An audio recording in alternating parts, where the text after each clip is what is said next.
Hi everyone. So as I mentioned last week, I believe that self-compassion is the most important tool or foundation that's needed to help navigate healing from trauma.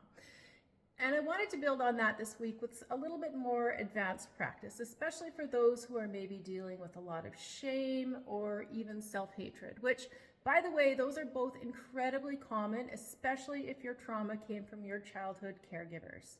So if this sounds like what you're dealing with right now, that likely means that your inner critic is really loud and really nasty, in which case the practices from last week might have felt a little challenging.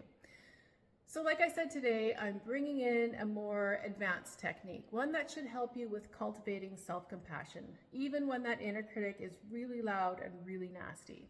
It's one that's been around for thousands of years and now has the science to back it up. We're going to be utilizing imagination or visualization for the practice this week. And what's really awesome is that our brain, it doesn't know the difference between what's real and what's imaginary. So we can actually start building these new neural networks for kindness and compassion, even when we can't bring it up for ourselves just yet. So the practice this week to start building these new neural pathways of self-compassion is to bring to mind some being, some figure who's full of love and compassion whenever that inner critic gets triggered. So whoever comes to mind whenever you think of somebody who's full of love and compassion is perfect. Maybe it's somebody like Jesus or Mother Teresa or Kuan Yin, the Buddhist goddess of infinite compassion. Or maybe it's a real or imaginary, just loving grandmother figure. Any of these will work just fine for this exercise. So when you're in a situation where it feels really hard to generate self-compassion, I want you to imagine that this being is there with you. Maybe it's got its arm on your shoulder or wrapping its arms around you if that feels good.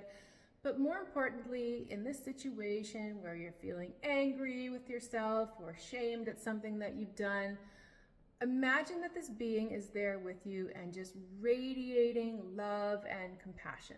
Maybe you can even imagine them saying something that you really need to hear in that moment.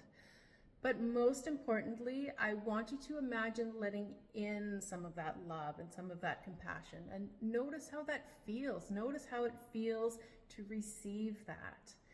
And again, your inner critic might tell you that this practice is dumb. And just remember that inner critic is a manifestation of the lizard brain who thinks it's keeping you safe by keeping everything the same all the time.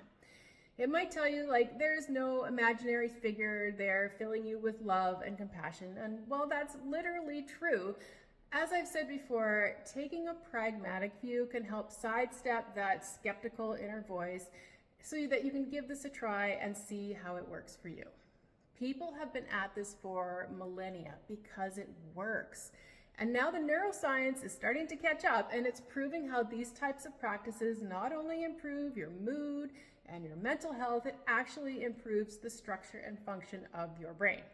Now, if you're someone who has suffered trauma beginning in childhood, this might be the first time that you've really received this kind of warmth and love and compassion, and if so, it can bring on some strong emotions.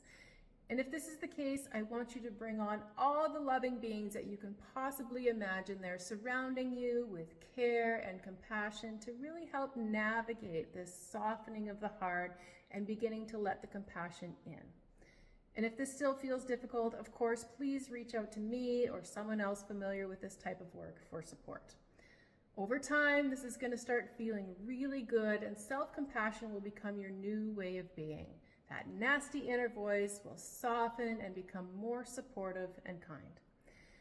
And as always, I love hearing your comments, so comment below. Like, does this intrigue you? Does it sound a little woo-woo? What do you think? I'd love to hear from you. Bye for now.